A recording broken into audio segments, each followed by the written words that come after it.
Well, hi, everybody. I'm Kelly White, and I am excited today to be here with Nick Baird. And Nick serves as a brick and mortar business executive with local SEO, and he does content writing for the finance niche.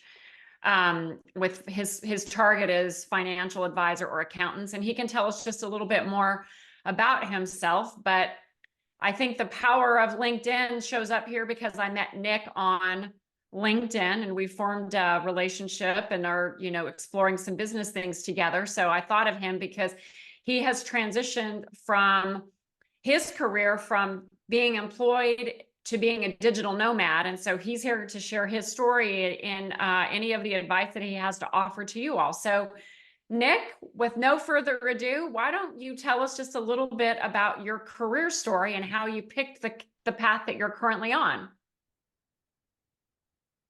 Sure. So I just turned 30. So my career started right around after college. So it's been about a decade.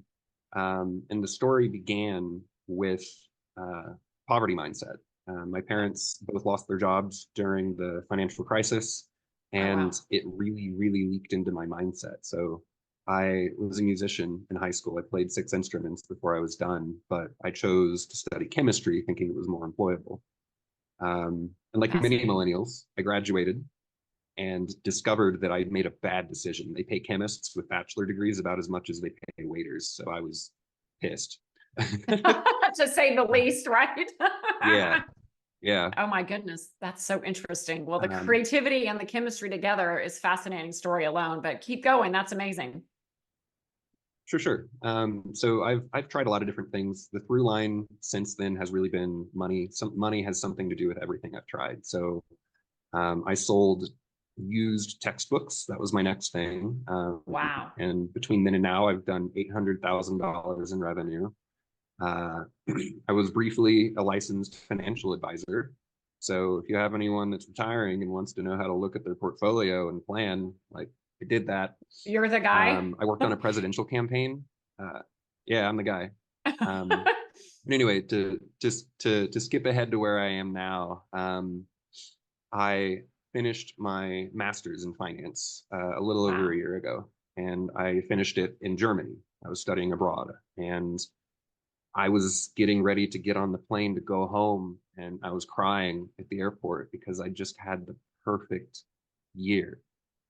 And I knew that I had to go back. I had to go live abroad. And so, January of last year, I started my business serving local businesses with Google search marketing. I help people get found on Google with the mission of building 100% digital income so I can live anywhere. So Oh, I wow. succeeded. I landed in Munich in October. I landed in Tanzania in January, just about a month ago. And I live my location independent lifestyle. And, that's the long and short of it, Kelly. Wow. So you were living abroad, and then it was time for you to come back to the States. Is that what I heard? And so that's where you were like, okay, my dream is to be traveling abroad and creating something for myself where I can work from anywhere. Is that the way I heard it? Exactly. Yeah. Awesome. And so, wow, so is that why you ended up picking your niche in the financial services market because of your background? Or maybe tell us just a little bit about how you actually did that. I mean, I think that that's one of the key things of having you on is because I mean, people just changing careers are fearful, much less traveling abroad and going from employed to non-employed. Like, tell us everything that you think people should know about what to do in that case if you want to do something like that. Sure. So the way I chose is I looked backwards at my eclectic career and thought, which of these things that I've done is the shortest path to online income? And Smart. uh, I I had done Google search marketing for about a year and a half. I burnt out on it because I didn't have a good reason other than a paycheck to be doing it, but I had the experience and money has been a through line of my career. And so I just kind of put them together and said, I'm going to go write finance content. So I wrote 30,000 words for an accounting firm last year. That was my largest client. Holy I cow. worked for probably half a dozen other people, but that's really the breadwinner for me. You asked a really good question though, and it's a detailed question. It's like, how do I Yeah. choose exactly what to do now that I want to switch careers? Yeah, good question. Um, I, I would like to ask a different question though, Okay, and what would it's you like to how ask? I love motivated it. are you to succeed? How Ah. motivated are you to succeed? And Because is it to succeed I at did this because sorry, is it to succeed at that thing that you want, or is it what's the definition of succeed? I guess it's like, how bad do you really want it? Is that the question? exactly, exactly. Because that was the thing I never really had when I was younger. I was always searching for a good why, a career I could find passion in, and I needed a good reason to go to work, and I finally found one. So, I've been doing this for almost a year and a half. We'll get there soon. And this is the longest I've stuck with any career in the last decade. And I don't foresee myself switching because I finally have a good reason to do it. And so tell us more about the good reason. I don't want to put my filter on it. What I think I heard was that part of the reason that you're doing that, your purpose is the digital nomad lifestyle. However, it must also be something about what you're doing. But what is it that is causing you to think, oh, I'm going to do this long term? The first thing is that it enables me to live a life abroad. So I do eventually plan to settle in Germany, and there are a Okay, lot of wonderful things about Germany. that's what I've It's heard. really boring, but it's really not, I promise. They built all of their cities on public. That They built doesn't all of seem their boring cities on at public. all. That's funny. No, no, I haven't told you. The boring part is that they built all of their cities around public transit. They've got buses, they've got trams, they've got trains. That's That awesome. sounds boring, but hear me out. When you build a city on public transit, you've got a lot denser of urban spaces. And what that means is you have a lot more opportunity for community to naturally form because people kind of Interesting. just live closer to one another. So where I lived the last 3 months, within a 5-minute walk was my favorite bar, 2 grocery stores, my best friend's house, a bus stop that will take me anywhere into town in 20 minutes, and a church, all within a 5-minute walk. So Wow.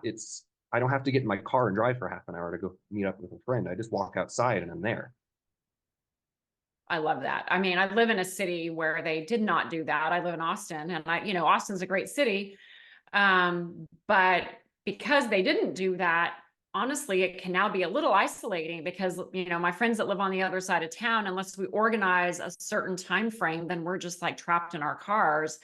So that's a very interesting thing how you said that. And so let me ask you this: how did you decide that you wanted to go from Germany to Tanzania? Maybe share, I think that's fascinating. So maybe just share whatever you want to share about Tanzania. But then how do you decide what the next place is? And is there a time frame and all of those kinds of considerations? So the German government kindly asked me to leave. The Okay, uh, gotcha.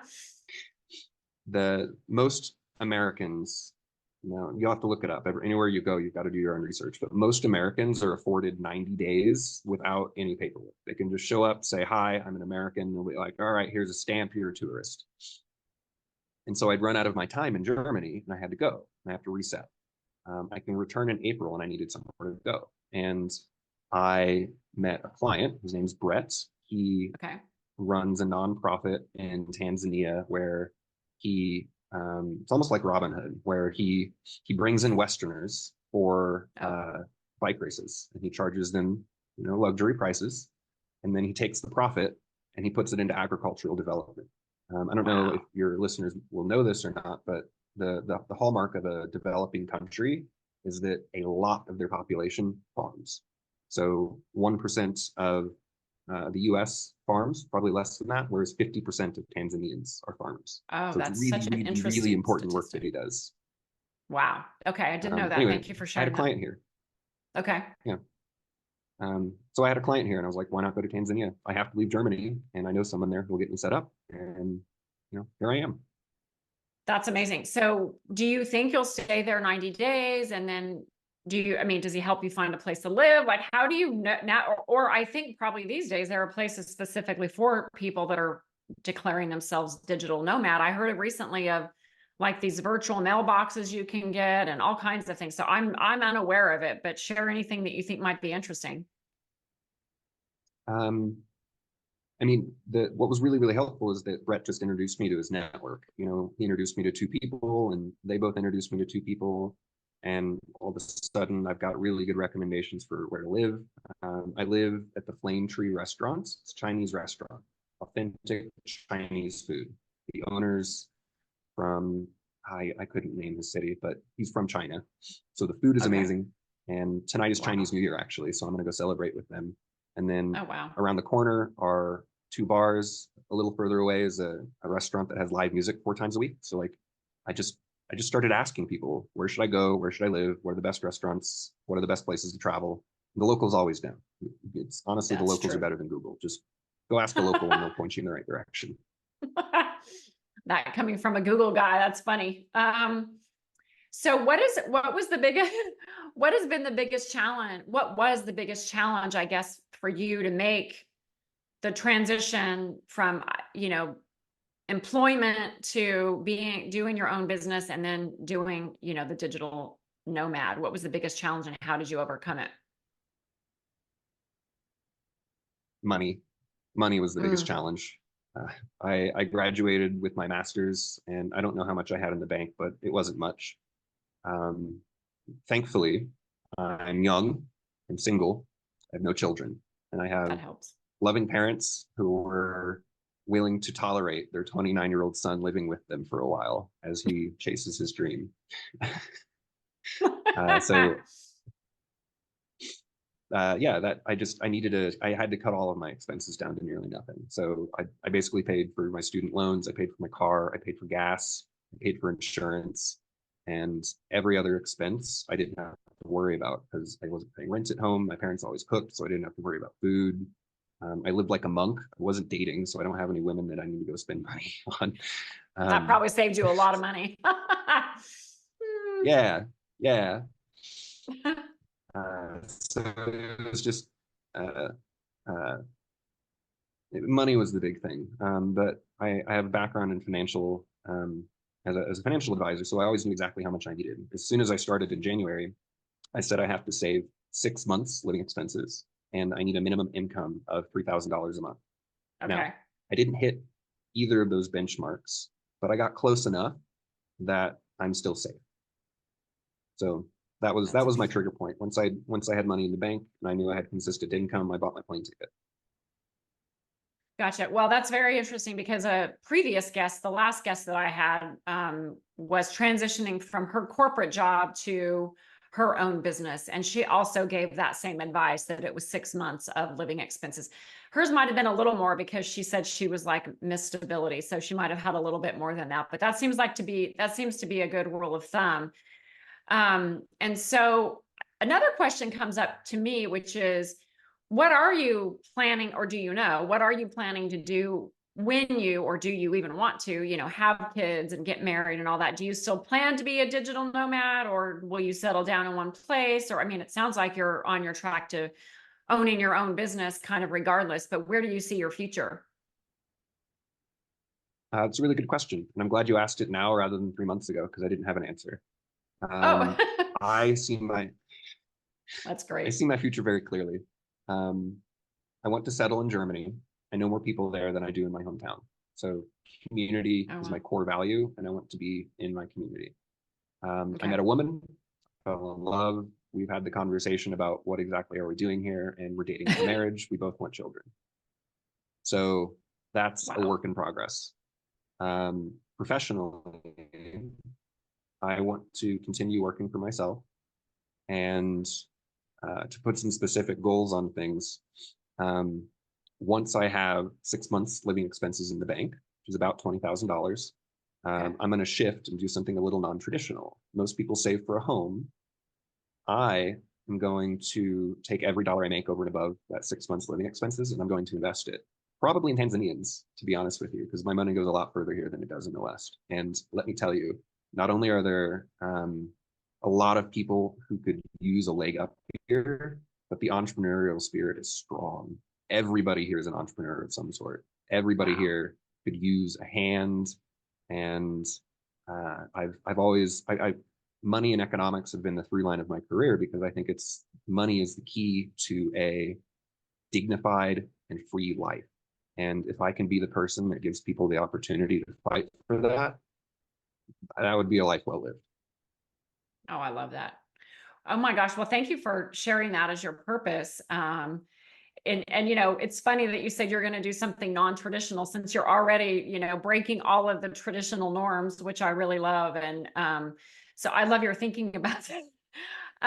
So tell me then, really, what would you want and what advice do you have for anyone regarding if they're making a career change or they've been laid off or they're trying to figure out what to do? I mean, what is your wisdom for them? It's a really tough one, Kelly. Sorry to put 'Cause you I on the just, spot there. I just got lucky. I worked backwards from what I wanted, and I created a life that enabled that. So I know it's really terrible, but you got to go figure out what you want. If you don't know what you want, you don't know where you're going. Yeah. Oh my gosh. And I'll just say this because I am so impressed with you. I know that at 30, what you're doing is amazing. But you're hitting such a sweet spot because people who come to me often don't know what they want. And so it really starts with knowing what you want. And that can evolve, but I think I'd be curious what you think about this because I'm obviously older than you. It's not about age, but one thing I had similar to you is at a young age, I had a vision for kind of what I wanted in my life and my career. And, maybe it evolved, but I was always thinking about it. And I think sometimes we are trained to like put our head in the sands and like we just work and we don't really think about it. So, how do you do that, right? Like it sounds so easy, but really sometimes it's hard for people. Um, I think you need some time where you feel free and safe, and then you need to not think about it for a while. Your Mm, subconscious mind is really, really powerful, and yes. if you quit feeding it noise and give it some time, and then come back and start listening to your intuition, you probably know what you want, and it probably scares you. And if you're identifying something that scares you, that's probably what you want. Listen to that voice. But I don't have good advice, honestly, Kelly. It was dumb luck. I went and studied abroad because my master's program wasn't going well. I picked my program for a professor who studied something really nerdy that I loved. And then he and I did not get along. So I'm a year into a 2-year master program, like, what do I do? And I on the student lounge, it said, do you want to study abroad in Germany? And I pulled the poster around and I was like, yes, yes, I do. And then I just went and discovered along the way that I really liked what I was doing there. Well, I'm going to just say this, that it seems like luck, but it really isn't because what you're sharing with me, number one, I'll just say a few key things for people to notice about you that's very unusual, but it isn't luck. Number one, you have taken action regularly. Number two, when something doesn't feel right, like it's against your gut, or you're like, I don't like that professor, you notice a flyer and you're like, well, do I want to move to Germany? And like you go, yeah, I do. And your brain doesn't override it, right? It doesn't go, oh no, you can't do that. That's not safe. So then what do? You take another action. And like, so I think it validates the wisdom that you just had, which is like, give yourself the space and then listen to your intuition. That's exactly what happened to me last year when I walked the Camino de Santiago is everyone was like, well, what are you going to do after? And I was like, I have no idea what I'm going to do after. But for once, I'm going to try to just like let it come up and see what it is and then not be afraid to just do it. So you're so right about if it scares you, because like it's terrifying sometimes to be an entrepreneur, it's but it's the greatest thing ever, right? So it's like you can have both of those things at the same time. Yeah, yeah. I made that face because you're giving me my words back to me, and there's something going on in my personal life right now that I'm like, oh, Oh, damn it. well, maybe that was good. I I was won't share. worried that I was talking too loud. No, no, no, no. So you're processing something in the middle of our conversation, which I love. It's so amazing, right? You're a fast processor, it seems like. Accurate, accurate. Love it. Love it. Well, I just can't thank you enough for being on today and sharing your expertise and your journey. I mean, I could talk to you for 5 hours, but why don't you share with everyone how they can find you, so that they can either find you on LinkedIn, or how do you prefer to people to get a hold of you? Sure. So I check LinkedIn every day. I'm sure we'll Okay. put my profile in the Oh, comments here. yep. And I'm working on my website right now. It should be live by the end of the month. It's Awesome. nick-baird.com. And regardless of what you find there right now, it's not buttoned up. It will be soon. But I offer free consultations for website owners to just get a sense of where their Google traffic is, to get a sense of if this is even a good fit for you. And Kelly, you can speak to this. I told you no because you aren't a good fit for what I do. And so what I promise to your listeners is that if you aren't a good fit for what I do, I'll tell you that.